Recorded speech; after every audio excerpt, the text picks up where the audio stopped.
Moviesucktastic is a podcast about bad movies and the people that love them. But it's more than just a podcast, it's also an online presence.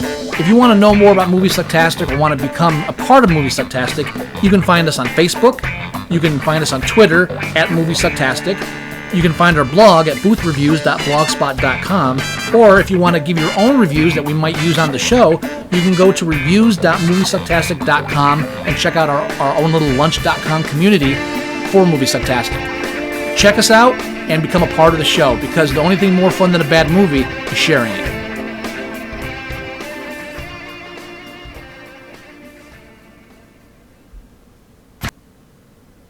You're listening to Moviesucktastic.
Dude, no! Oh!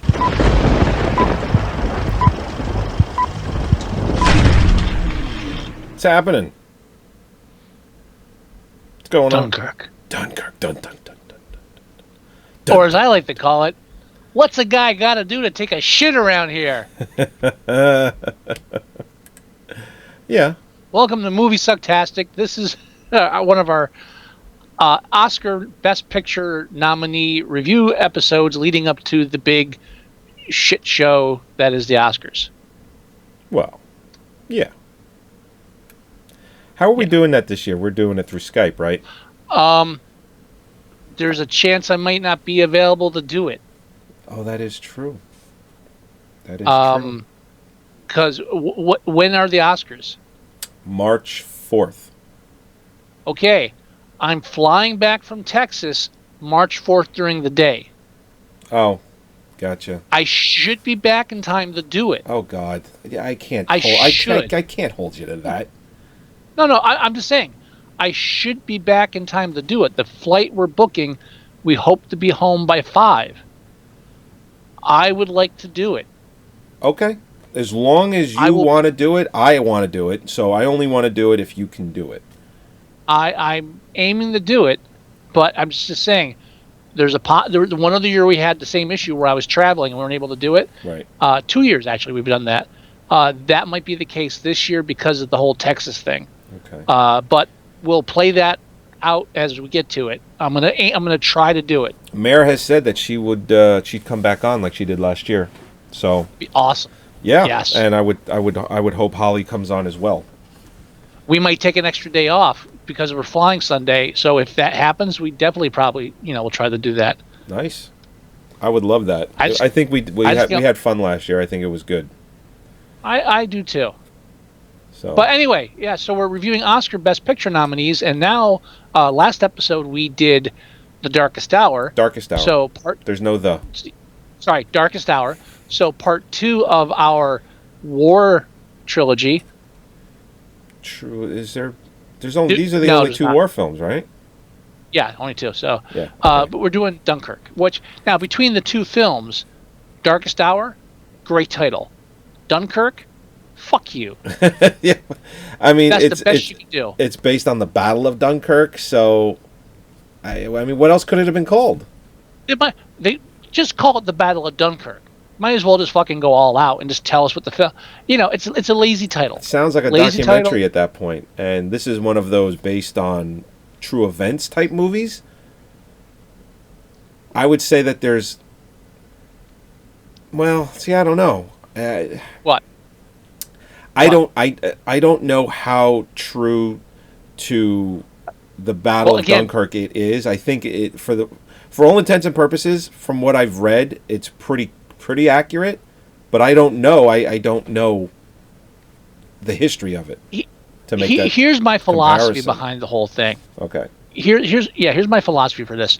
This goes back all the way to when they were taking students to see Schindler's List. Okay. Any film that's about a historical event is a dramatization of that event. It is going to be wrong in some parts because you need to change it to fit the format. Sure. It's not a documentary. So, and people get all bent out of shit. Like, I remember Braveheart sitting next to Doug, and they're, that never happened. Shut the fuck up. Seriously. I don't care. That's not why we're here. Yeah, I'm stuck between Doug and Brian. Doug every 15 minutes is like, that didn't happen that way. Brian every 10 minutes look at his fucking watch because he's got to be somewhere. Oh, that was back in the days when he had the glow watch. It would just light up, illuminate half his whole area. And this is before cell phones, so it's like, what the fuck is that? Like, checking the time. Why don't you check the fucking screen? There's a film going on, asshole. Oh. But yeah, so yeah, I honestly don't care how true to life the film is, but I'm sure it's close because they're hyping it as such. And if I actually want to know factual things about it, I'll read a fucking book. No, those are all fair points. All right, I apologize. I got a little hyped on my second bottle of wine. And by the way, I got a new drinking game for the Moviesucktastic drinking game. For Joey, you drink every time he says, anyway. Just the word anyway? Just the word anyway. And believe me, you say it more than you think. Who is saying this? Kenneth Branagh? Which actor? Or is this I'm saying for our show. The Moviesucktastic drinking game. Anytime Joey says, anyway, take a drink. So and anytime Scott takes a drink, take a drink. So apparently someone has brought that to someone's attention that I say anyway often? No, I just noticed it. Anyway. Anyway.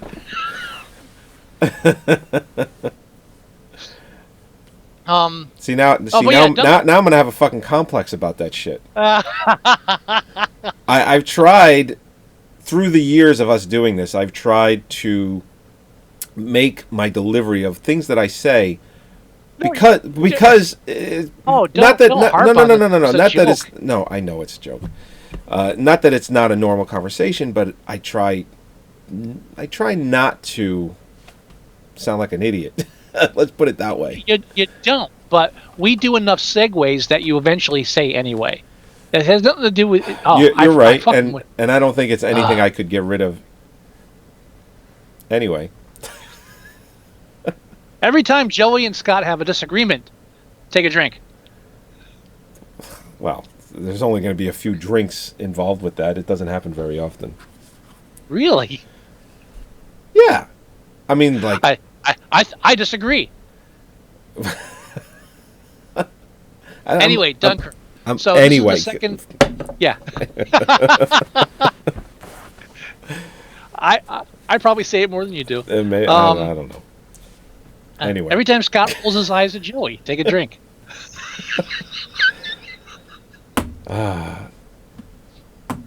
See, Scott can't see video of me because the video for me is going through the feed for live stream because because we use Skype to do the show. But if you could see my face right now. Every time Joey stops saying something halfway through because Scott made a face and says, "What?" Take a drink. Or, really? We're doing that? You did that to me last week. I listened to our show last week. I had started talking, and you said, are you doing this? Really? Or and then you immediately turned it around real quick to, no, if you want to do it, go ahead. It was like, no. I got what happened there. You don't have to try and turn it around to pretend you weren't annoyed. It's okay. We've known each other way too long for that bullshit. Oh, it hurts. Anyway. This is going to be the anyway episode. Dunkirk is a film about war. The Battle of Dunkirk. With Mark Rylance. Would it help? You can't put your head in a lion's mouth while Christopher Nolan's directing you. something like that. Something along those lines. So how do you want to approach this? You want to approach this from the movie or from the direction or from what? To be honest, what you're watching. I don't want to approach it at all. And that's not to say really. Well, that's not to say that I really enjoyed this movie.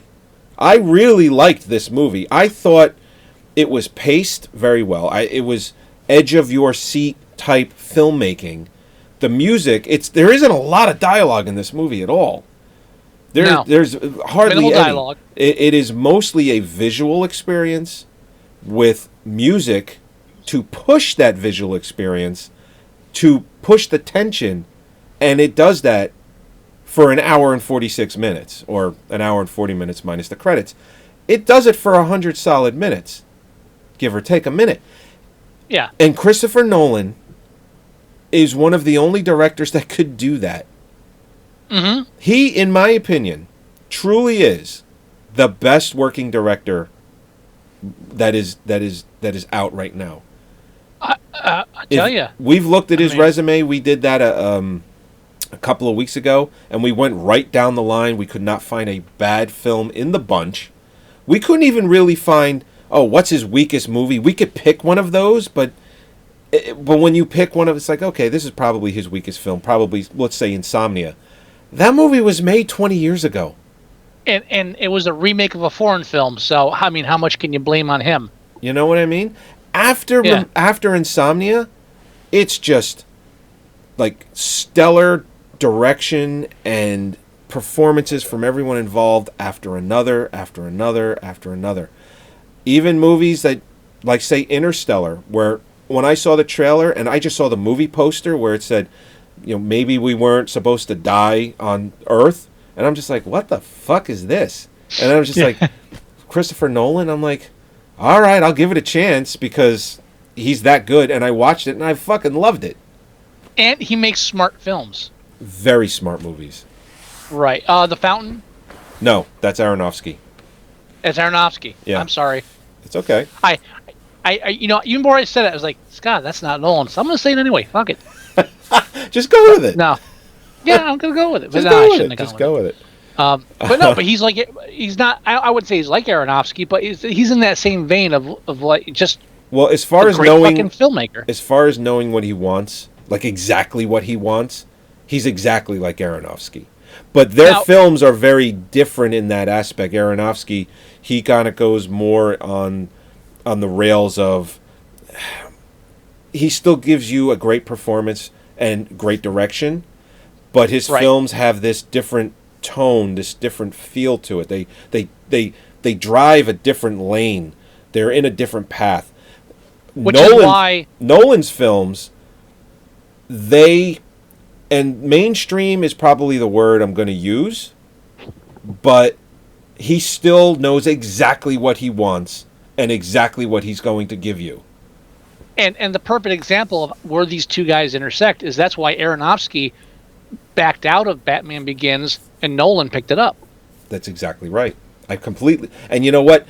Aronofsky won. See, I atone for my mistakes. Yes, there you go.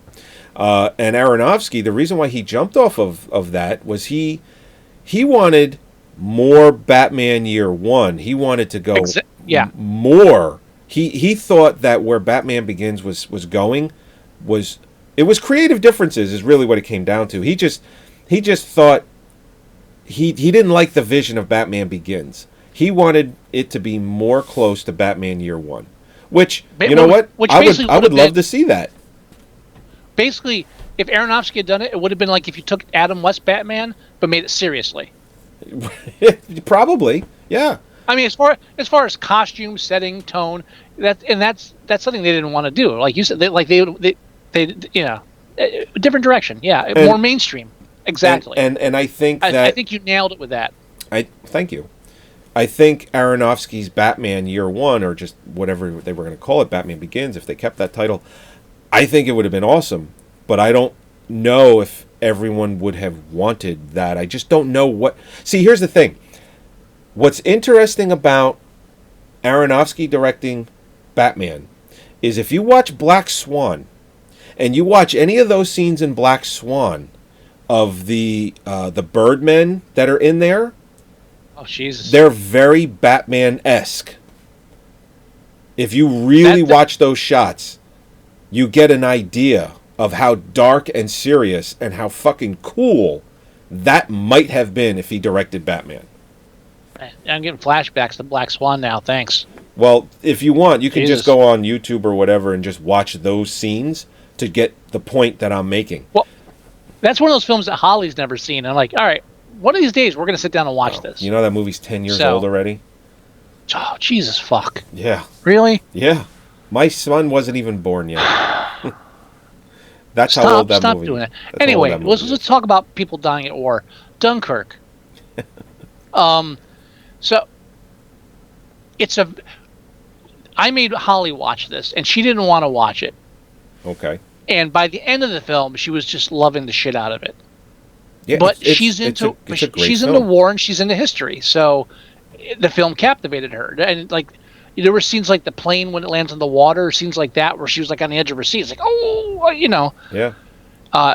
Everyone I've talked to has conveyed that exact feeling. Just feeling that tension, edge of your seat, the music, the way it's filmed, how it's visually delivering, everything that you're seeing is, in many ways, perfection.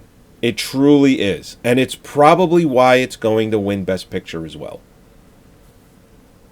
I don't know. I mean, Shape of Water, there is a hard case for Shape of Water winning Best Picture. And if it loses, it's going to lose to Dunkirk. All right, you know what? You need to talk for a minute while I get my Oscar list because I left it upstairs. Okay, go for it. What are you going to talk about? I'm probably going to talk about why Dunkirk is going to win Best Picture. Oh, yeah, you can go on for a minute about that. Oh, blow me. Anyhow, everything that you see in the film with Dunkirk, how it's all portrayed with the music and the cinematography, it's done with such a fine detail. Christopher Nolan knows exactly what he's giving you at every second of the movie. Every scene that you see that's happening, it's happening for a reason. The way the film, or I should say the way the shot is panned, the way the shot is centered on the screen, the way it might move to the next shot, it's all meticulously planned, and Christopher Nolan knows exactly what he wants to do throughout the entire film, beginning to end. He even knows exactly how he wants the fucking credits to roll.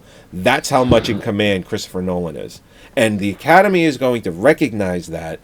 And Guillermo del Toro, I'm so happy that he's been nominated for all the Oscars. He's finally gotten the recognition. I can completely see him getting more nominations going forward. But Dunkirk, in my opinion, is winning Best Picture this year. Christopher Nolan is winning Best Director because, like Gary Oldman, it's long overdue. Christopher Nolan has made The Prestige should have been nominated for Best Picture the year that it came out. I love that fucking Christian Bale probably should have been nominated for an Oscar. Hugh Jackman probably should have been nominated for an Oscar.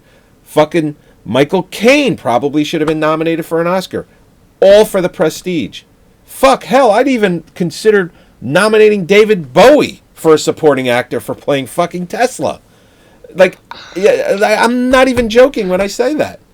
So, this is a long time coming for Christopher Nolan. It's a long time coming. Oh, can I say that there's the one actor who is the other pilot? He looks like a much better looking Simon Pegg. Can I just say that? For a split second, I'm like, is that Simon Pegg? I'm like, wait a minute, he's much better looking. It's like, that can't be Simon Pegg. See, and that's why I love watching movies like this. My wife, because like there was one point where we're watching the movie. It's like, and she says it. I forget who said it first, but one of us said, "Is that the Scarecrow?" Yes. I was like, and like the other person is. I was just thinking the same thing. It's got to be the Scarecrow. That's Cillian Murphy. That's the first reference. He's like a Christopher Nolan favorite. I mean, he's good. He's been in. He wasn't in The Dark Knight Rises. No, he wasn't in The Dark Knight, but he was in The Dark Knight Rises. He had a small part, but a good one. That's when the city just fucking gets taken over by all the criminals. He was in the beginning of The Dark Knight. Was he in the beginning of The Dark Knight? Yeah, remember? It's that whole that's right. The parking garage scene. That's Dude, right. Really? Dude. That's right. I remember that because I always thought that they might have arced his story a little bit more in the trilogy, and of course they never did. It was always just what they had in the first film. He's selling drugs that drive people crazy, and they're like, "You don't remember the line? That's not my diagnosis." Come on, you forgot that? Yes, dude. Yes. I'm sorry. Hey, I'm apologizing. Jesus Christ, how much more do you need? You should apologize for that. That's horrible. Listen, it's not as hard. It's not as fucking horrible as you're making it out to be. I know. But anyway, he's a Christopher Nolan favorite. He was in Inception. He was in all 3 Batman films. The largest part, obviously, was in Begins, but then he was in this. He's a favorite of Nolan's. So yeah. You know what's interesting about Christopher Nolan? And nothing. No. Go ahead. And this just takes me back to the movie Kickboxer with Jean-Claude Van Damme, and I'm gonna make a reference with Christopher Nolan and Jean-Claude Van Damme in Kickboxer. Okay, here we go. So in Kickboxer, big enough build up for that. I'm building up, baby. In Okay, Kickboxer, in the beginning of the film, Jean-Claude Van Damme, he has a brother who is going to fight this kickboxing champion guy, Kung Pao or Cao Tao Lo or whatever the fuck his name is, I forget. Anyway, his brother gets really fucked up. But Jean-Claude Van Damme is exchanging dialogue with his brother. His brother is American accent. He's from America. And Jean-Claude Van Damme, so that they can answer for the fact that he's got this accent, they actually put in the script, and Jean-Claude Van Damme delivers the line. He goes, you stayed in America, and you trained there, and Mom sent me to Brussels, and I trained there, and it's like, so that's why he talks the way he does? It's like, that's how they made that connection between him having the accent and his brother not. Because the parents split them up. Which makes no fucking sense. And my connection is Christopher Nolan has an English accent, born in England, okay? His brother, Jonathan Nolan, American accent, and born in America. It's like, is this a Kickboxer scenario except that they make movies instead? It's just I don't know. It's a weird correlation that I think of every time I see Christopher Nolan and his brother Jonathan, and when I hear them in interviews. And they write movies together. I mean, him and his brother wrote the Batman trilogy. Well, David Goyer wrote the first film, but then Christopher Nolan and his brother wrote Dark Knight Rises and The Dark Knight. I honestly don't know how to respond to that. Don't. I don't even know how to react to it. I was just going. I know. Oh, you went. I went there. You're there. Yeah, you did. And Christopher Nolan, born in London, England. England. Now, I kind of agree with you that he might win Best Director. You mentioned before the lack of dialogue, minimal dialogue, right. Very hard to pull off. Whenever that's pulled off well, sign of an excellent director. His brother was born in London, but he doesn't have an accent. It's just so weird. Anyway, go ahead. He lost it. Maybe. But the converging timelines, masterfully pulled off. Oh, just the back and forths and the flashbacks. Now, So fucking good. And what I like about it is a little confusing at first, because the first you have the 3 title sequences where they just go the mole. It was the mole, right? I didn't misremember that. No. It was the mole. Because later on I'm thinking, did I misread that? It was land? Was I not paying attention? But it was the mole, and it says 1 week. And then the next one is sea, and it's 1 day. And then the sky. The sky. And it's 1 hour. Yep. And at first I was like, I don't know what the fuck he's doing. And it took maybe 20 minutes to half an hour for me to really catch on to what he was doing. But when you catch on, right. it's fucking amazing. When you catch on, you're like, okay, I get what's going on here now. Then you get into the groove. It's not like completely. It's not Atlas Shrugged kind of not Atlas Shrugged. No, Cloud Atlas. Yeah. It's not Cloud Atlas kind of jump around stuff, but right. He doesn't spell it out like Cloud Atlas kind of does, because when you go like to the Cloud Atlas is obvious. For this is like, oh, we're dealing with the same timeline, but we're just taking different aspects. It's a ballsy move for a very straightforward war film. Yeah. Oh yeah. It really it's unnecessary, I would say, and you could have done the film without it, but he does it and it improves the film, and it just adds so much to it. And the thing is, I think after you get what he's doing, and after you've seen the film, I think, and I haven't watched it a second time yet. I bet, and I'll say it now. I bet that it's even more enjoyable a second time around, because you already. I don't know about that. Well, no, you already know what he's doing, so you can. It's not like you're trying to figure anything out, because it's never that complicated. But when you see what he's actually doing, and then you're in that groove, like you said, and then you watch the film to its entirety, when you see it a second time, I can imagine it feeling even smoother than after you figured out what he's doing as far as what he's doing with the time. Yeah. And I'm kind of surprised that Dunkirk wasn't up for a best screenplay. Now I'm not surprised, because most of the time when you have films up for best screenplay, a lot of it has to do with dialogue and character. Yeah, there's not a lot of that in this. Yeah, but the film is written. Like you have to write this pacing and stuff. It's not all directors. So I really feel like it's an oversight for this film. I do want to point out, I think there should be a special award for Kenneth Branagh for a role that could have been performed by a store mannequin, but instead is done by a very respected actor. You know what's funny? I have a few slides going on in the background where it just shows Christopher Nolan, pointing in a certain part of maybe the landscape, and Kenneth Branagh is next to him. So he's directing Branagh on probably what he wants for that shot. And I'm just thinking in my head, Branagh wishes he was half the director. He's just but I can guarantee you that he never in any way feels it's like, shit, why didn't I think of that?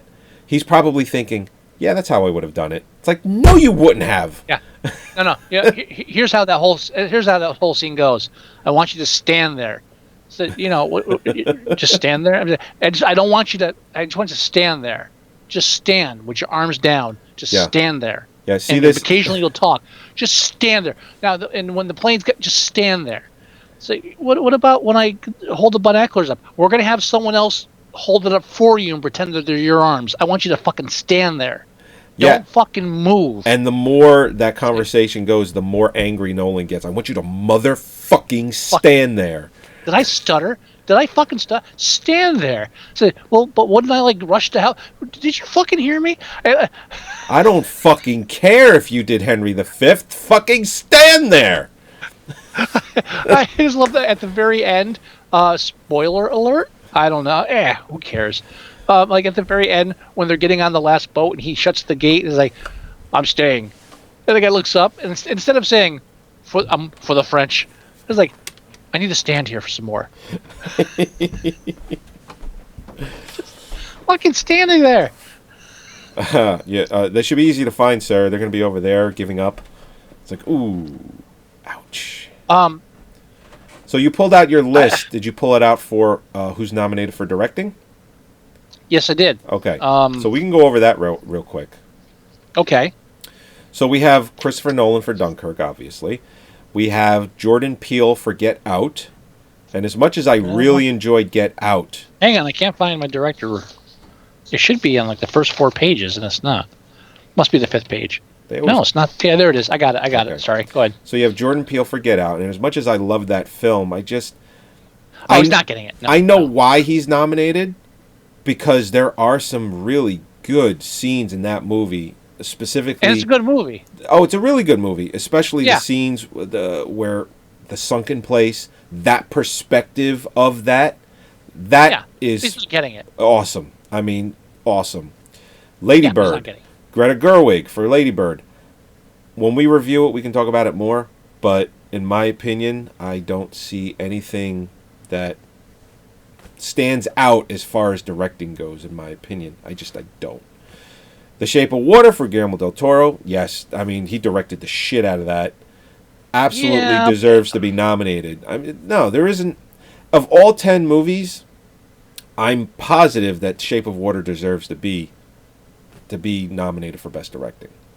Real quick, one thing I didn't say during our review of The Shape of Water, there's 2 scenes where there's like a little bit of dancing. Oh, right. There's like 3, like that one scene where they're sitting on the couch and they do some dance moves with their feet.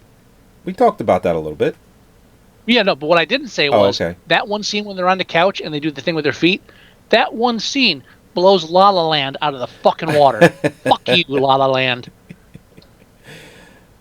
I'm still hurting from that one. Yeah, that one hurt. That one hurt. Fucking. Anyway, sorry. Yeah. Then Shape of Water. And then finally, Paul Thomas Anderson for Phantom Thread. Now, I haven't seen Phantom Thread, but I can already tell just from the trailer that he directs the shit out of that movie too. Much like Nolan, everything that's on the screen, everything that you're seeing is exactly what Paul Thomas Anderson wants you to see.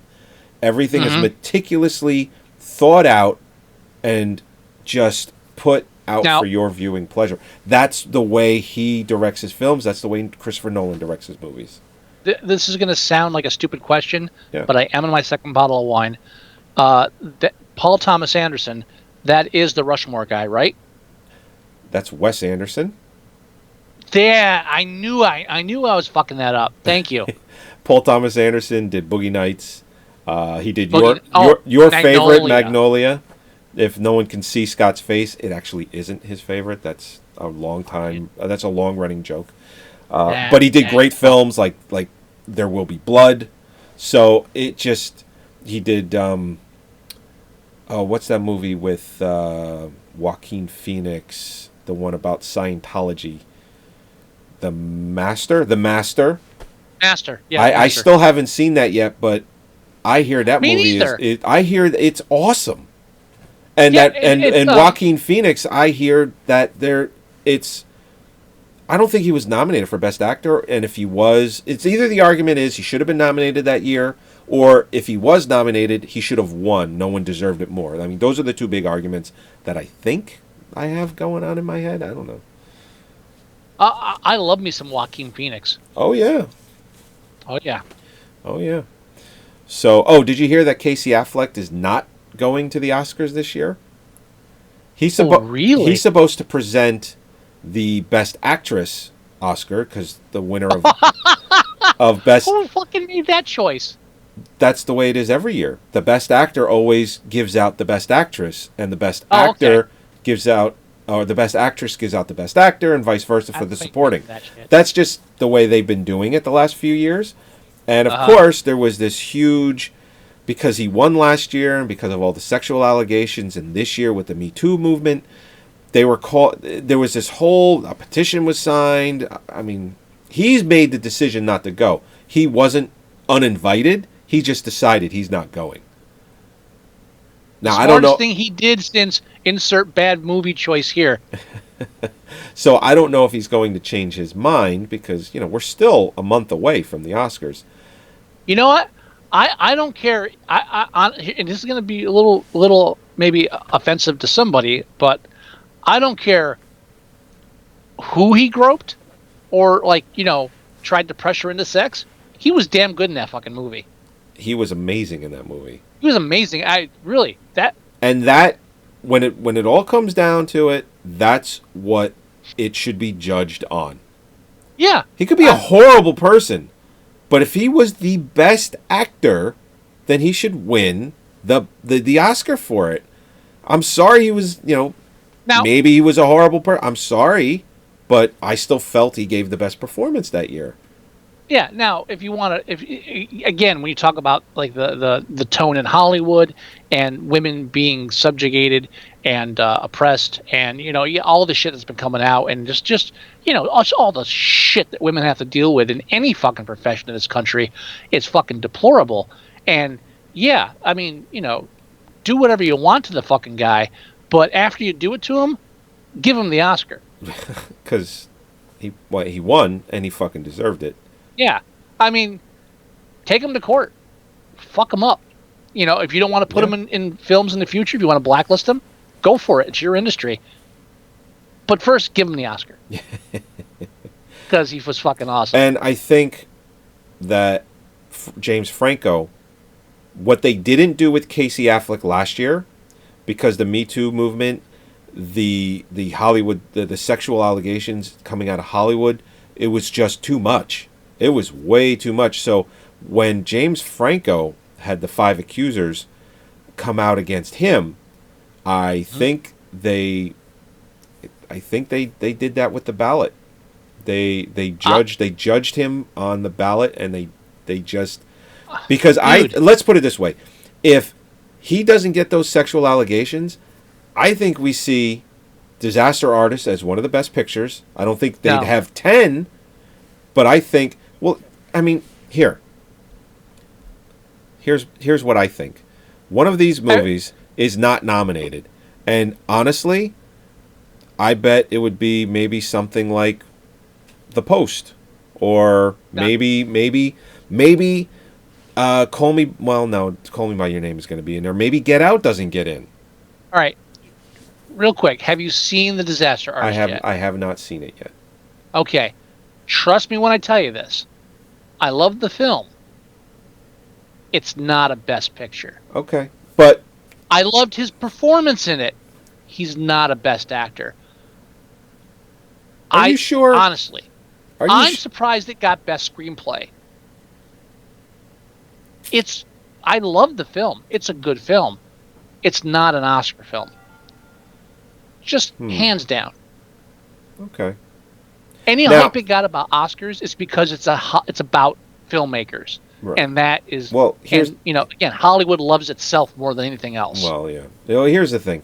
He was nominated for Best Actor. As a matter of fact, he was nominated for Best Actor for that all leading up to the Oscars and didn't get an Oscar nomination for The Disaster Artist. So, and the allegations came out, and then magically he doesn't get a nomination for Best Actor, which is realistically, and he won Best Actor for the Golden Globes. But the Golden Globes, the Golden Globes has categories for sitcom people. It's a fucking joke. Yeah, no, but it's a different standard. All I'm saying is, leading up to the Oscars, he was nominated for Best Actor for Disaster Artist time and time again. Yeah. Then the allegations come out, not nominated. Well, no, and all I'm saying is, he realistically, if anything, would have been nominated for Best Actor otherwise. Timothy Chalamet, Best Actor, I'm sorry, he's not getting nominated otherwise. I think James Franco would have. You can look at it that way, where you could say, oh, he's nominated. Oh, sexual allegations, he's not nominated. Or you could look at it like lower prestige, nominated, higher prestige, nominated, higher prestige, nominated, higher prestige, oh, guess what? You don't make the fucking cut. That's the way I'm looking at it. Maybe. As a fan of Franco and the film, that's how I'm looking at it. Not an Oscar film. Yeah. Not an Oscar performance. Oscar screenplay, it's an honor to be nominated. Yeah. That's all I'm saying. I honestly, I think either Timothée Chalamet or possibly Daniel Kaluuya from Get Out. Neither one gets. Is it Kaluuya? I think it's. You gotta stop saying Kaluuya unless it's true. I think it's Kaluuya, but I keep Kaluuya? saying Kaluuya. But anyway, I think either one of those, whichever one you want to pick. Normally, Franco in, one of them out. That's my best guess, without the sexual allegations. I strongly disagree. Take a drink. Take it. Anyway. Anyway. Now, the one problem I have with Dunkirk, one big problem, is the PG-13. Okay. The lack of blood. Yeah, it's very friendly. It's very now. Holly, one thing that she liked when she pointed out watching the film, she loved how quiet it was, like these long scenes of like no noise, which is rare for a war film. And they kept and I think it's funny that this film is up for best score. Why? Because there's long stretches with no score. Yeah, but the score when That's they use it is fucking I'm just saying it's incredible. Funny. I'm just saying it's funny because usually the score gets a nomination because it makes the film, it holds the film together. This film was held together by silence. There was plenty of that, yeah. And that's what holds the film together. It's like, it's just this film works on an absence because there's an absence of also you got. I love how it portrayed these soldiers as just like drained of everything. Yeah. And like everything's sucked out of this fucking. It's a strong portrayal of just this bleak vacuum of war. I love it. That's Nolan's strength in this is he makes the silence, the vacuum of war is a character in this film. It's very much a living, breathing thing in this movie. Yeah, it's great. But my problem is, they got rid of all the as much blood as possible. So you've got all this death. There's plenty of death in the film, but not really that much blood. And even when people get shot, like there's like a lot of people getting shot and there's no blood. And it's like at a certain point, I was like, yeah, shouldn't that sand be a little redder? Yeah, it should be. Just a little bit. I mean, I believe me, I don't want to watch fucking Saving Private Ryan again. But come on, guys. Let's balance this.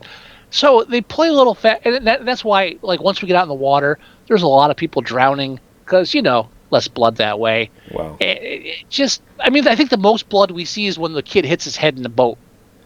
Yeah, that's pretty much it. I was like, really? Because it's jarring at that point. Because like, oh wait, there's blood.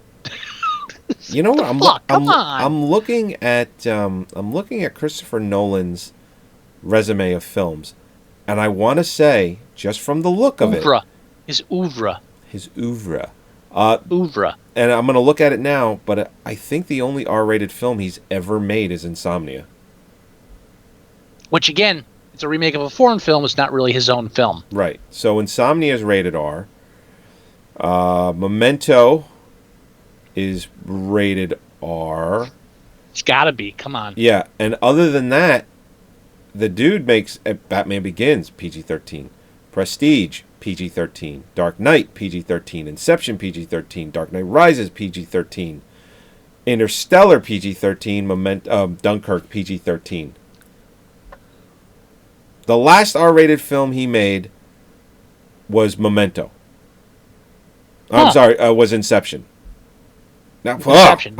Insomnia. Jesus Christ, Joey. Insomnia. Dude, what the fuck? That's the last R-rated film he's made. That was 16 years ago.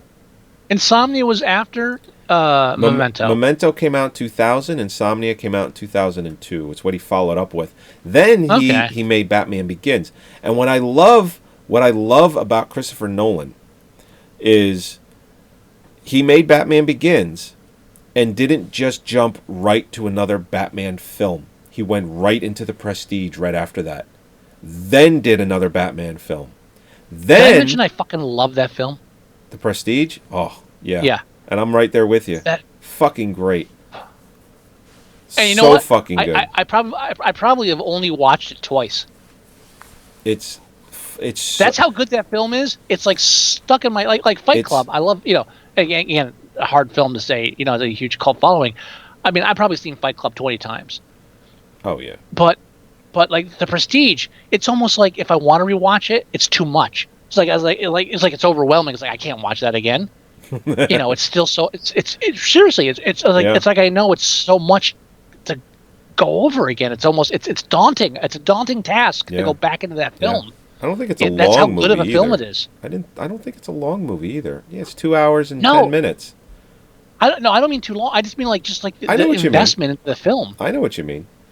Then he goes from The Dark Knight and he makes Inception before he makes another Batman movie. He could have done what Michael Bay did, where he just made Transformers movies for like a decade. Michael Bay, he only did 1 or 2 other movies outside of making Transformers for the last 10 years. Whereas Christopher Nolan makes a movie, makes a Batman movie, makes a movie, Batman movie, Batman movie. And then he's out of making Batman films, but it's so hard for me to defend Michael Bay when he keeps making Transformer films. Well, he's done. They're rebooting the Transformers franchise. Excuse me? Yeah, they're rebooting it. And as a matter of fact, hold on, slow down. How are they rebooting the Transformers? It's not. The last one was like a year or 2 ago, right? It came out in 2017, I thought. Yeah. Yeah, last year. Last summer. It's not even a year yet. It's like 8 months ago. They're rebooting the franchise. Spider-Man record? Well, and I don't know if this movie is part of the reboot, but they're making a Bumblebee movie, and I believe it's coming out this year. I was thinking. Actually, I have Box Office Mojo. I can pull that up real quick. I could tell you when that's coming out. You know what? DC needs to reboot now that they're trying to compete with Marvel. What's that? Swamp Thing. I said that last week. Did you? I said it last week. Oh, all right. Well, I came up with that idea independently of you saying it last week, but I subconsciously put that seed in there, and it grew to this beautiful, plant, this blossom, much like Swamp Thing does when he gets his arm cut off. Do not plant seeds in my head, sir. I said that either last episode or the episode before that, where I would love to see them fucking do Swamp Thing again. Think of what they could fucking do now. Think about how much they could piss off Alan Moore again. Yeah. Yeah, that cock. And he'd okay the rights too. So I mean, it would be self-inflicted. Oh, he would, because he, what he likes more than shitting on Hollywood? Money. Money, right? Fuck him. God's Not Dead: A Light in Darkness. That comes out. There's another God's Not Dead movie. Oh yes! Have you watched the second one yet? I haven't watched the second one. Guess what you're watching soon? I'm gonna have to watch this. It's called God's Not Dead: A Light in Darkness, and of course it comes out Easter weekend. It comes out on Good Friday. Oh, let's hope I don't get the ebook before I see the film like the last one. That was painful. Wow. Where is? I want to say. I still haven't watched that one film I downloaded about the Rapture. I was dying to watch that, and I got sidetracked. Have you seen the trailer for the new Solo movie, Star Wars? Oh, I thought you meant like the Muriel Van Peebles film. No. Did you know they're making a sequel to Sicario? I still haven't seen the first one. Me neither. I did know even though I hear it's amazing, I haven't seen the original. But I'm just like, why are they making a sequel to that? And it's coming out in July. I haven't seen it because it's mostly like Spanish people, and they scare me. So, I'm kidding. Obviously, I don't know. Obviously, Spanish people. They are making a Teen Titans Go movie. I'm gonna have to take my kids to see that. That I knew. I knew The that. Predator comes out in August. The what? The Predator. The Predator. They're rebooting the Predator franchise. And it's what's his face. Adrian Brody nailed it with Predators. Right. And I'm gonna get us off this goddamn planet. This time around, it's Key from Key and Peele. So I don't know if he's going to provide the comic relief, but he's the headliner as far as the Predator. Him and someone else. I can't remember her name. I can look it up real quick. Oh, and Shane Black is directing. Oh, I'm in. So you know, that's all you had to say. So how does he get? I'm fine now. How does he get ficus in a Predator film? But he'll get it in there. Dude, Jungles, come on. Hey, all you had to do is say it was Shane Black. I'm in. Did you see all these people pissed off about the new Crocodile Dundee film with Danny McBride? Yeah, fuck them. They're like, Crocodile Dundee was sexist and racist and anti-gay. Oh, I saw that post. I don't think so. No, he fucking wasn't. Shut up. Why? Because it was a tranny in the bar, and everyone. Easy there with tranny. What? Let's not prove the point. What? Transsexual. Fine. Whatever you want. Listen. It was a cross-dresser. First of all, I don't even think he was a transsexual. Second of all, Whatever. He didn't say anything bad about the guy. Like, there was no negativity there. It was a fun scene. They didn't beat him up and kill him afterwards. As in the 80s, that could have happened. So, and how was he racist? Because the limo driver was like African American? He was trying to be best buds with that guy. I don't know. It was like, what tribe are you from? Exactly. He was totally cool with the homeboys. I just, calm the fuck down. Yeah, you know who else? You know who else was racist, sexist, and homophobic? The 80s. Wow. Yeah. Right. So, how about pinch of salt?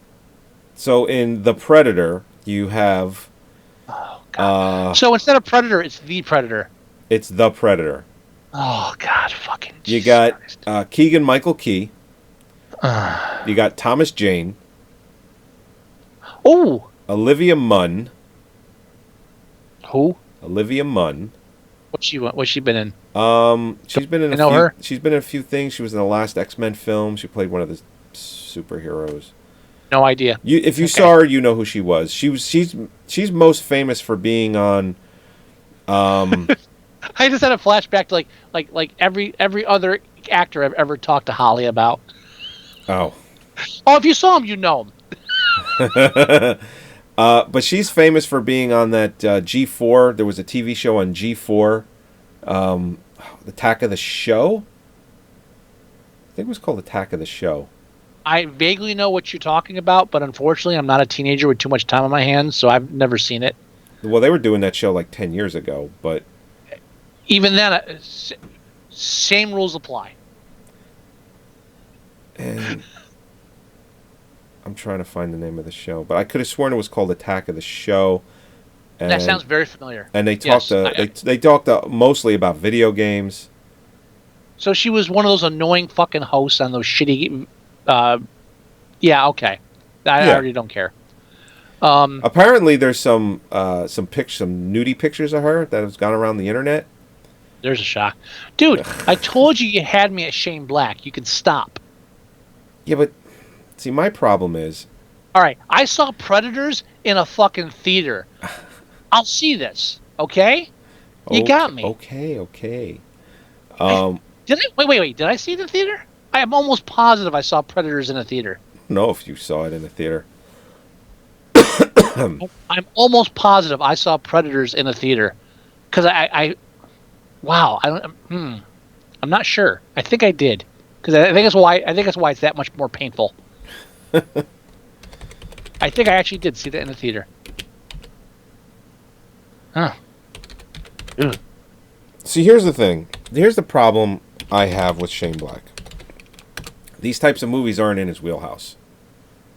So? I just don't know. Wait. It's an action film. Yeah, and he didn't do such a great job with Iron Man 3. Iron Man 3 was doomed to begin with. It's Iron Man 3. No, it wasn't. Yeah, it was. Robert Downey Jr.? Robert Downey Jr. was like, don't yeah, call this is him my Morton last one. I'm Downey. tired of this shit. Even he was like, yeah, come on, I'm wrapping this shit up. I'm done. Of course, then he was like, yeah, Avengers, I can come in for a little bit.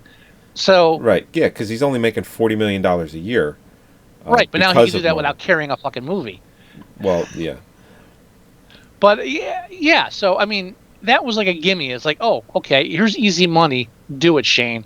You can't hold that against him. Well, the problem I have is he makes movies like Kiss Kiss Bang Bang, The Nice Guys. That's his wheelhouse. He's really fucking... Don't forget The Last fucking Boy Scout. Did he direct that, or did he just write that? I want to say that I want to say he wrote that but didn't direct it. I don't care about writing. Directing is all I'm talking about with him. I'll let you know. I want to say somebody else directed that. Yeah, Tony Scott. That's a Tony Scott movie. So Shane Black wrote it then? Shane Black, he has a story credit. He wrote it. Oh, he did write it. Okay. So he came up with the story and then wrote the screenplay. So, yes, but Tony Scott directed that. Or he had the story idea, someone else wrote the screenplay, and he came back in and fixed it. Something along the lines happened. Yeah. But, yeah, so that's a Shane Black film. I don't care if he didn't direct it. Okay. I know a minute ago I said I don't care if he didn't write it, but now I'm saying I don't care if he didn't direct it. I think it evens out. You know what? If you can sleep well at night with that, that's fine. I can't. I can't. I can't do it, man. I'm just saying I'm a huge Shane Black fan. I love him too, but I have some reservations about this movie. All right, let me put it this way: it's like when I heard that Danny McBride was doing like a Halloween reboot. Yeah, that's coming out. Okay. That's coming out this year too. Right. Yeah. So like, okay, negatives. We don't need another fucking Halloween reboot. We don't need another Halloween reboot, and we don't need another Halloween reboot. Positives. Danny McBride's fucking awesome. Yeah, and I'm willing to give it a shot. Do you know that they're remaking Scarface? It's coming out September 10th. Let's see. I just went through this list the other day. Oh no! Why would you remake Scarface? Oh, do you know that they're doing another Robin Hood movie? This is like the third or fourth time that they're doing Robin Hood. Holy fuck! Yeah. A serious one? It says action adventure. That doesn't mean anything. Who's in it? Let's see. Who's the lead? That tells you whether it's funny or not. Jamie Foxx. Yeah, it's gonna be a funny one. Okay. And Leonardo DiCaprio's producing. Wow. Okay. Leo. Okay, Leo. Hey, Leo, you got... Did he get an Oscar for Ravenous? Yeah. Not Ravenous. Hold on. Don't tell me. I'm not going to tell you. Revenant. The Revenant. Thank you. Revenant. Yes. Yeah. Did he get an Oscar for that, right? He did. Yeah. Good. He earned it. I put up my my Steven Dorff meme because of that. I've been waiting years to make that meme. And I'm disappointed that it hasn't gone viral. Disappointed. It's too intelligent. Dorff needs no helmet. Dorff needs no helmet. The shot that I have of Dorff is him on the fucking e-cigarette. The black and white picture of him on the beach. It's just like holding an e-cigarette. You've never seen those Steven Dorff commercials? No. Before they banned, e-cigarettes and vaping in public places. When did they do that? I'm so out of touch, dude. I swear, I don't even fucking know what's going on anymore. They did it a while ago because that commercial that he did was, listen, you want to go to a basketball game and you want to do this, but, you smoke, you can do this instead. We're taking it back. Or it's like that was basically the commercial along those lines. And It says it's because it's not smoke. It's Yeah. it's vape. All right. Yeah. I was at Goddard College. By the way, Goddard, fuck you. And this is a place where they have a dorm specially for people that like break out into hives if you have deodorant on and you come within 20 feet of them. So there's they're like very sensitive about smoke and fumes. Like, if you have a strong perfume on, very, very far left bullshit. And I'm sitting in the auditorium for their talent show night, and one of the professors has a fucking e-cigarette in front of me, and the shit's blowing up at me. And I was like, you gotta be fucking kidding me. This school is so worried about someone using like a perfumed shampoo, like it fucking up somebody's day, and I got this bitch blowing fucking e-smoke in my face. Fuck you people. And she's like, well, she's carrying a fucking dog around with her. It's like, oh, she's like, now I hate you on so many different levels. And I don't even know you. Fuck Dorf for that. Fuck Dorf. Man. They're doing a Johnny English 3. I knew. I still haven't watched the second one, and I honestly don't remember a thing about the first one. I watched the first one because it's Rowan Atkinson. Yeah. And I don't remember a thing about it. I mean, literally a thing. I pretty much haven't seen it, and I saw it. I've never seen all 3. You ever seen what? I haven't seen any of them. I've seen the first one only, and I don't remember a thing. The Halloween reboot comes out October 19th. And there is no Saw or Jigsaw film slated for this coming Halloween. What the fuck, people? The only film... on that! There's a film called... It didn't make enough money, dude. Think of... How much did it make? Worldwide... It made back its money. It made a profit. But, it didn't make... The way I look at it is that it was an experiment. It's like, listen, we'll give you one more movie. Fucking cock teases. If it makes this much, then you get greenlit for a second one. But if it doesn't, then you don't. Now it cost $10 million, Jigsaw. It made $100 million worldwide. That is well enough to get another film made. So maybe they're not going to do it every single year. Maybe it'll be an every other year kind of thing. Hey, you know what? If they got to take their time and do every other year, I'm cool with that. But they better fucking do another one, because you can't fucking tease me like that. Yeah. So it made $38 million here domestically, $64 million in foreign market, made $102 million total on a $10 million budget. Maybe you're looking at $20 million with print and advertising. It's still made a ton of money for a low-budget horror film. Before we go completely off the rails, I have one more minor complaint about Dunkirk. Okay. The last shot.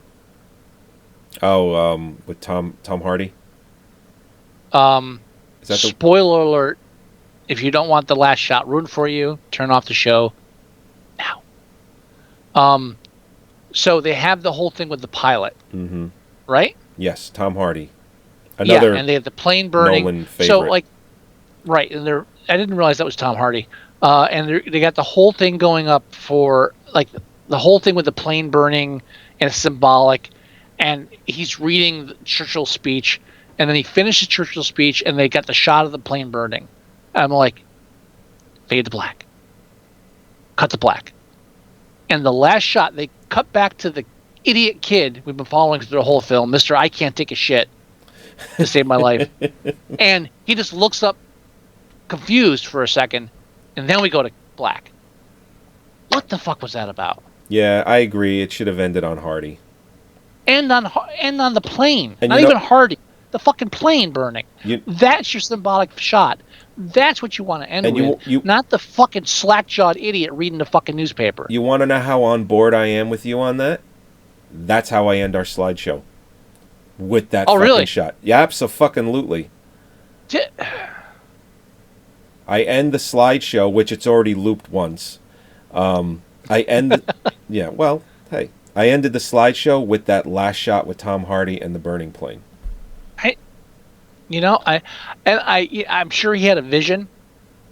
Yeah, but maybe the vision was a few frames over where it should have ended. It's a minor quibble, but yeah, it's like the progression. I feel this ending coming. I feel it coming. I know where we're going, and he just kind of like that. It's like when you're putting and the golf ball, not real life. I'm talking video games. Video game and the putting. ball like almost gets in the hole and just goes beep, beep, beep, beep, beep, like just on the other side. We're talking. That's how that ending felt. We're talking Dead Rising mini golf. Yeah, we're talking Dead Rising 4 zombie golf. That's how that felt to me. It's like it's in the hole. Oh fuck! Really? It's in the hole. Little bit. It's a nitpicky thing. It's far smaller. It's like a far smaller nitpicky thing than like the whole non-violent violent war thing, but it affected me more. Let me put it this way: the lack of blood throughout the whole film didn't bother me till after the film, like the next day when I'm thinking about the movie. The ending bothered me when it ended. So, for what it's worth. For what it's worth. To finish my what's coming out, they're making a Dark Phoenix movie. So it's Fox's Marvel universe. So they're doing that. They're doing that with Venom. They're doing it with Dark Phoenix. Well, Holly's a huge fan of Kitty Pryde, so okay, she's looking forward to that. Let's see. Oh, Bumblebee. That's Kitty Pryde, right? Dark Phoenix is Kitty Pryde, right? Yes. Is it? Wait, no. No. It's Dark Phoenix. That's what's her face. I don't know, fucking X-Men. Anyway, move on. It's what's her face, Gambit's chick. Again, you lost me. Moving on. Anyway, the Bumblebee movie. Really? This? The Bumblebee movie. Kitty Pryde, fictional character, published by Marvel Comics, X-Men.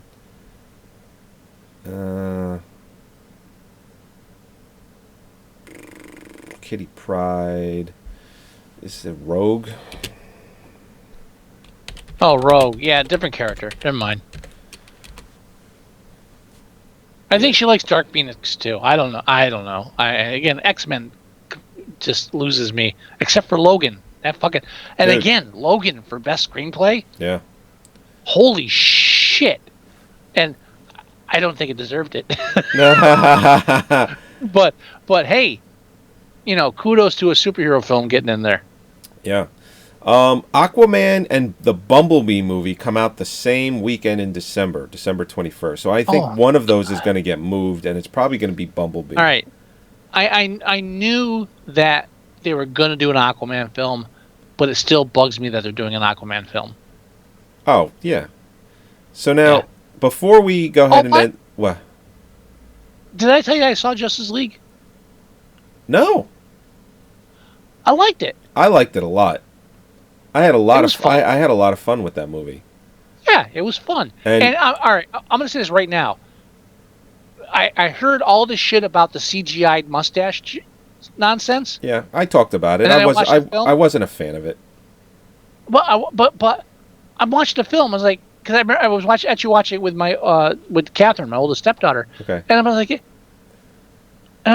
like, she's watching it with me. I was like, people were bitching about the mustache thing, right? Yeah.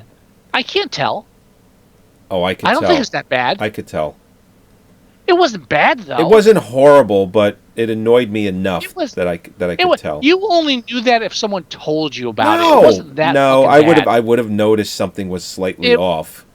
Listen, it didn't take away from the film enough for me to despise or make any kind of ill comments towards it, but it annoyed me a little bit. That was an excuse to hate the film. Well, yeah, the critics. The critics have obviously jumped on the Marvel bandwagon. And I'll say this again: the only reason they didn't shit on Wonder Woman more is because it was a strong female director and a strong female lead. And I'm fine with it too. But yeah, if it didn't have those two aspects, I can guarantee you it probably would have reviewed well because it was a good film, but it wouldn't have reviewed as well. And it shows because they shit on Wonder Woman in the Justice League film, and they said, well, her performance in Wonder Woman was so much better, and it's gone to waste. It's the same fucking thing. There's nothing different between Wonder Woman and this. It's an excuse to shit on it because they can now, where they couldn't with Wonder Woman. Mm-hmm. All right, so here, before we end the show, January 2019. Oh, Jesus! There's a couple of films that I need to talk about very briefly. Okay. Why are we ending on January 2019? Well, because it's interesting what is listed as coming out in January 2019. You're killing me.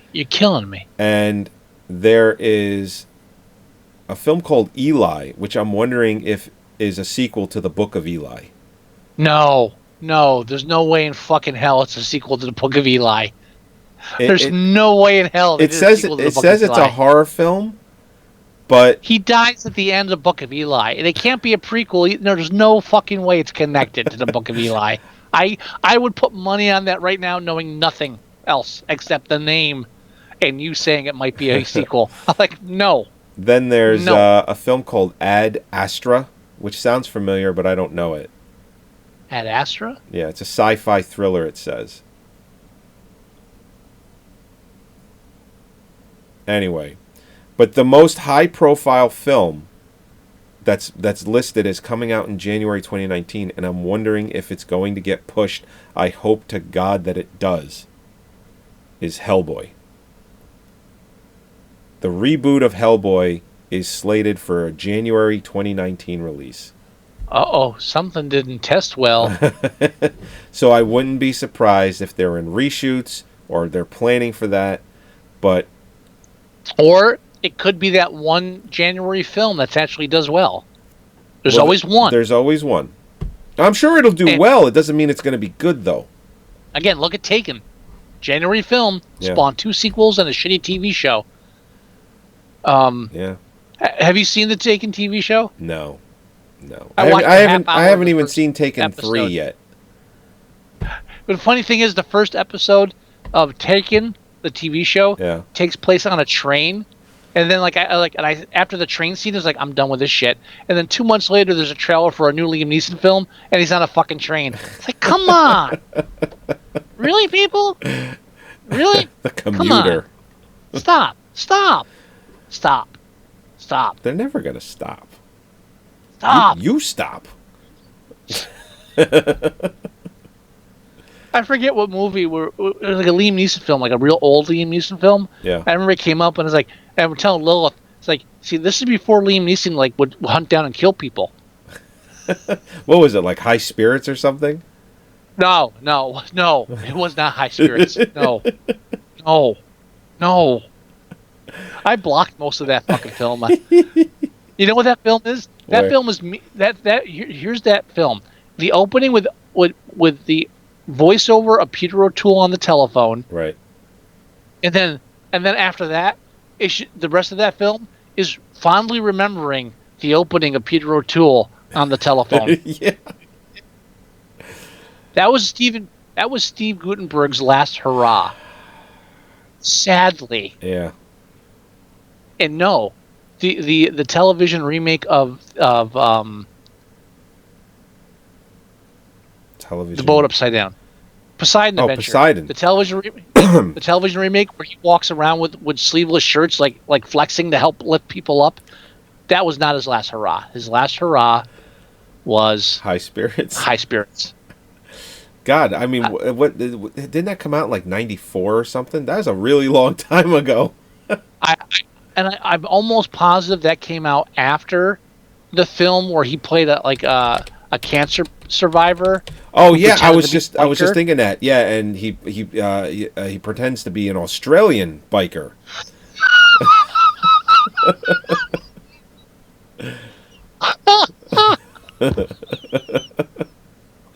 Imagine pitching that. All right, it's a comedy. He survives cancer. Hold on.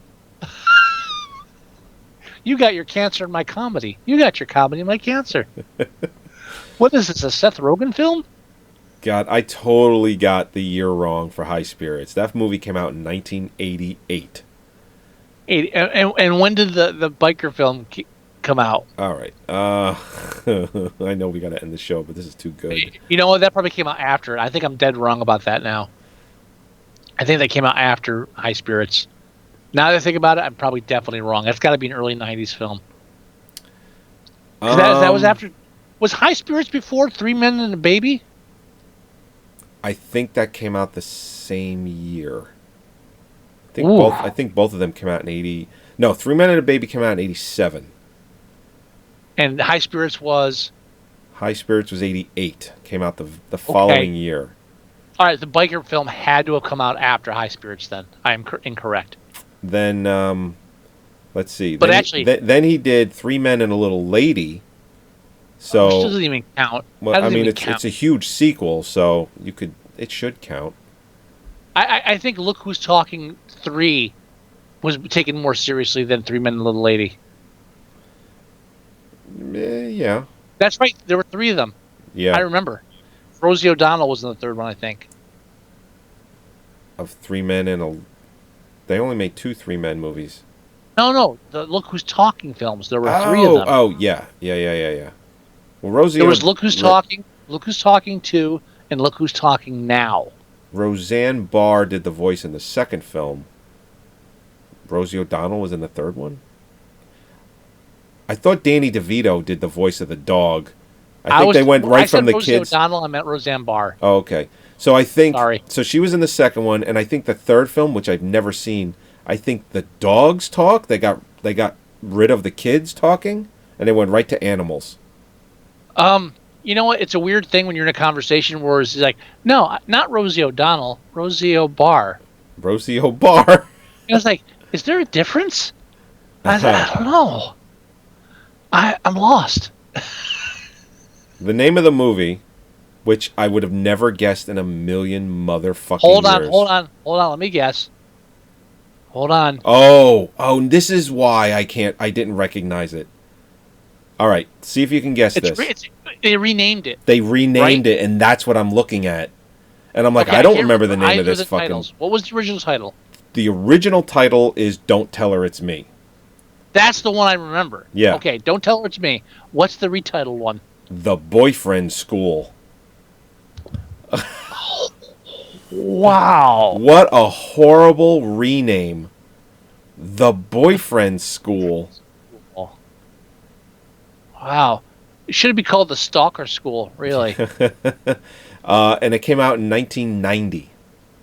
I was right. Early 90s. It came out after High Spirits. I was incorrect. But I still say High Spirits was the last hurrah.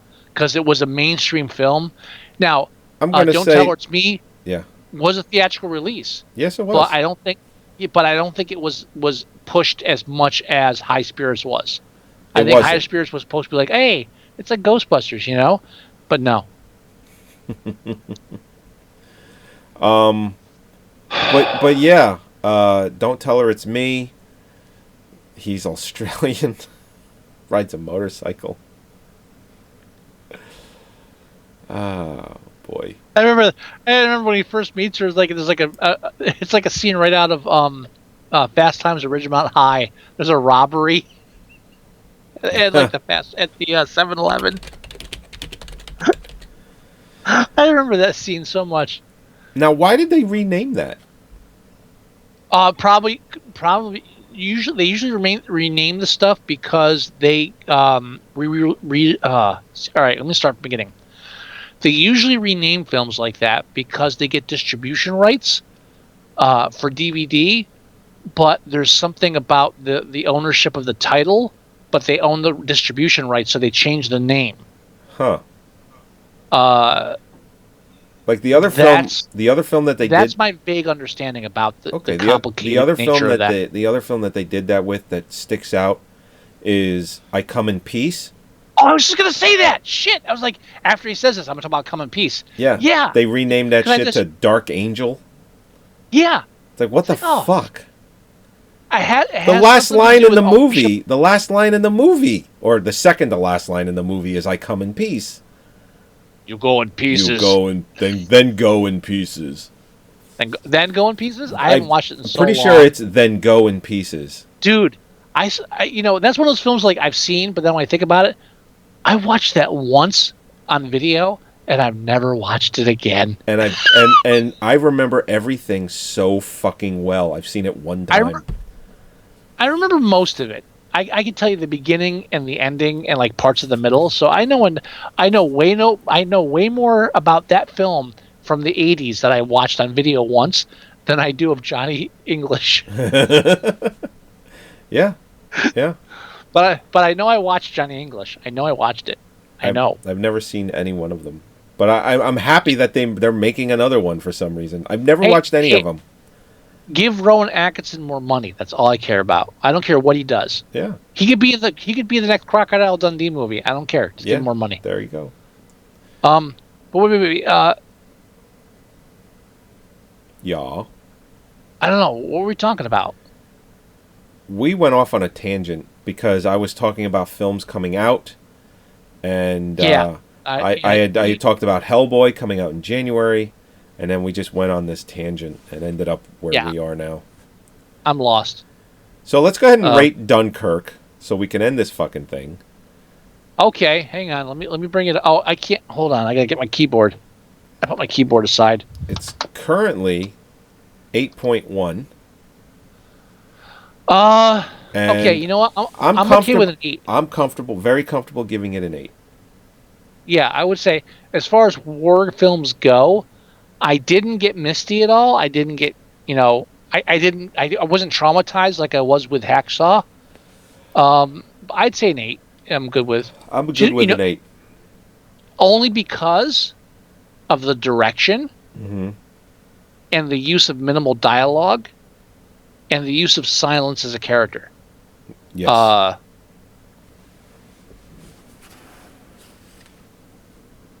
right.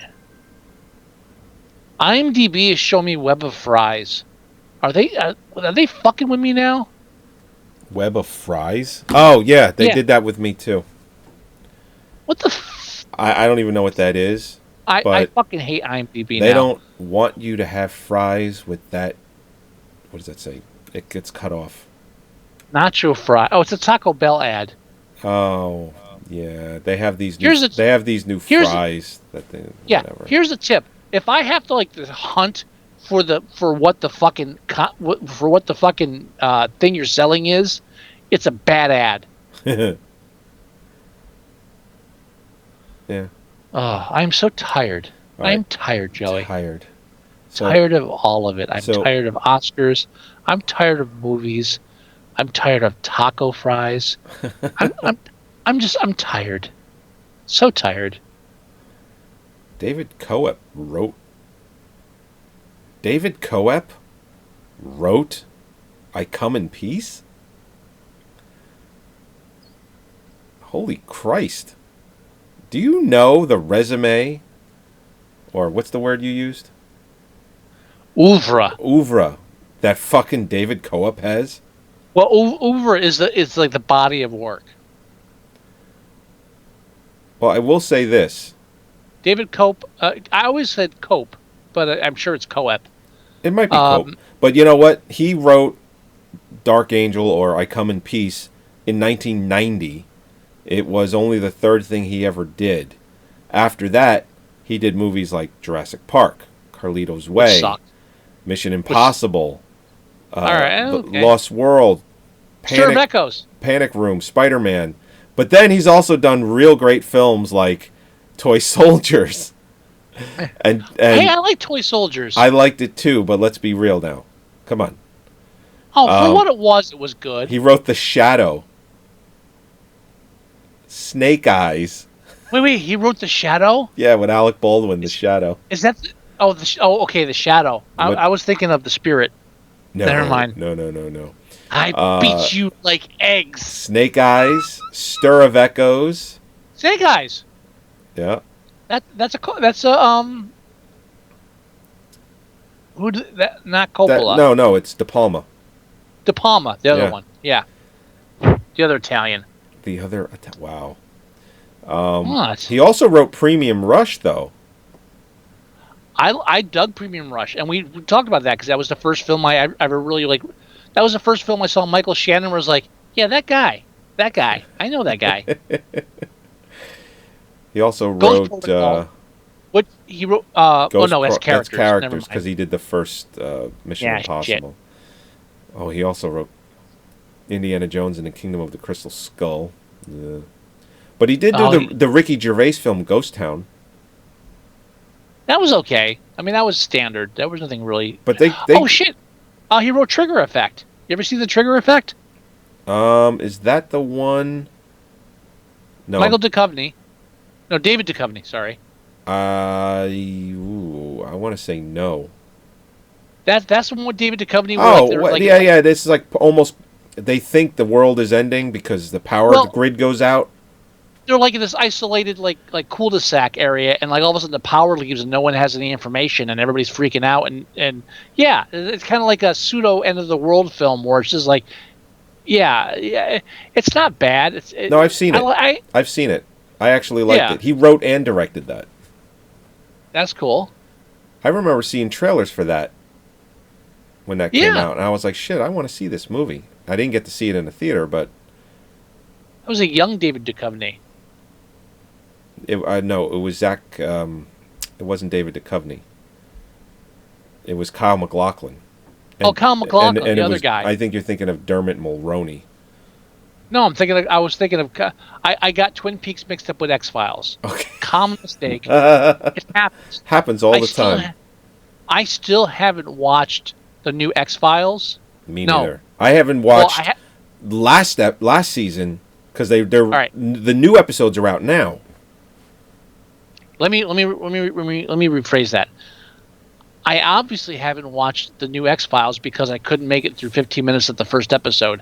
But what I was meant to say was I still haven't watched the remaining episodes of the new season of Twin Peaks because I only watched the first 4, which I watched in an altered state of mind, and it fucking freaked me out. And I have not gone back to it since. I want to revisit the first 2 seasons and then watch this new season, but it's taking. Listen, I know. I want to do it though. I did the same thing, and I barely made it through season 1. It's like, dude, I'm with you. You know, it's like it's one of those things like, oh yeah, I'm gonna binge watch this, and then like 5 episodes later, like, you know, there's other shit I could watch. and the thing is, I want to binge watch the first 2 seasons, and then I want to binge watch I want to watch the movie Fire Walk with Me as well. I still haven't seen that. Because I was done with the show by the time the movie came out. You know what? Here's the problem with the whole Netflix binge watching thing. There's an extended cut of. Yeah, I've got that. It's like 3.5 hours. No, I don't have the extended cut. Do I have I have the cut, and then I have like it. There's like I have 2 versions of it, but I'm not sure what versions I have. I'm lost. But you know what the problem is with the whole Netflix culture of binge watching is that there's certain shows like Twin Peaks where when it came out, everybody was riveted because you were only watching 1 episode a week or every other week because they had to spread them out for a whole season. Watching that shit like 5 episodes in a row just fucking melts your mind.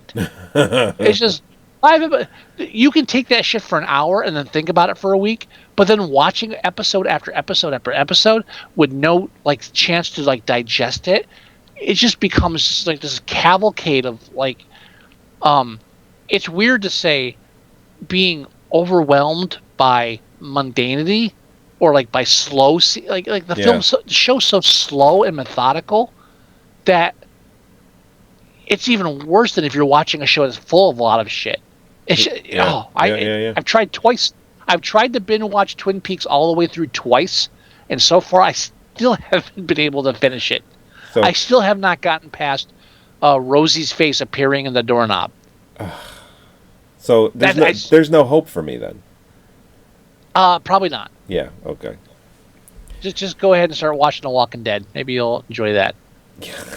All right. We should end the show because yes, we should. We did really good with Darkest Hour at 45 minutes, and now we're 90 minutes for this episode. I blame you. It's all your fault. All my fault. All right. Episode 267 of Moviesucktastic.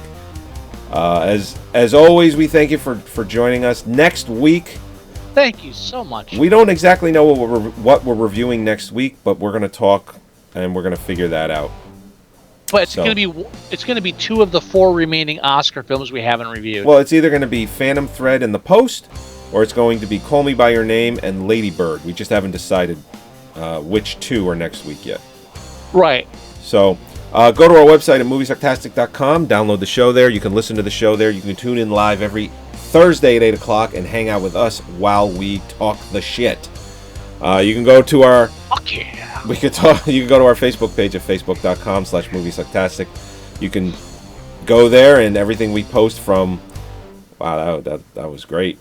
Like that? I loved it. Everything we post from showtimes of when we go live to trailers to just anything that tickles us goes on the Facebook page.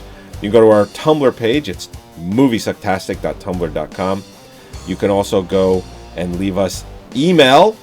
The address is themovieguys@moviesucktastic.com. You can leave us voicemail 908-514-4470. If you do either of those, we will play it on the show and we will read your email on the show, whichever one you decide to do. You can download the free app for your Android device. It is 100% free. Everything I said is in it. It's how I listen to the show. It's fantastic. It is a really, really good app, and we highly recommend it. And did I mention it's free? 100%. 100% free. We treat you so good. You might as well just download it. And also, I mean, highlight the fact that we're releasing more and more of our shows on YouTube. So please check us out on YouTube. Oh, that's right. I always forget that because it's just kind of etched in my brain that YouTube could go fuck itself. But we've got a new thing going where we do the slideshows instead of showing a movie in the background, so they don't flag us for shit, even though they shouldn't be, because it's all fair use. Fair usage. Fuck you, YouTube. But anyway, the music ended, didn't it? No, it's not ended yet. Okay. No, it's not ended yet. Yeah, check it out on YouTube. Yeah, so we're doing that now, and I have about 100 episodes of the show, maybe a little less. And you just post a bunch of new ones. I just posted a ton of new ones, and we only got flagged for 2 of them, or 3 of them. And I appealed it, and they're up, and they're good. The slideshow ones, they just go right in. Even with a 30-second TV spot, just go right in. They don't care. They don't care. They don't care. Fuck them. Fuck them. Fuck them. All right, everyone. Well, do you have any words of wisdom before we go? Where can I take a shit? Come on. All right, everybody. We'll talk to you next week. Bye-bye. Bye. That was a Dunkirk reference for anybody else. Yeah, we're reviewing the Dunkirk. I know, so. but I'm just saying. You know, all right, let the music fade. Like, Let the music fade. Let the music fade. Let it fade.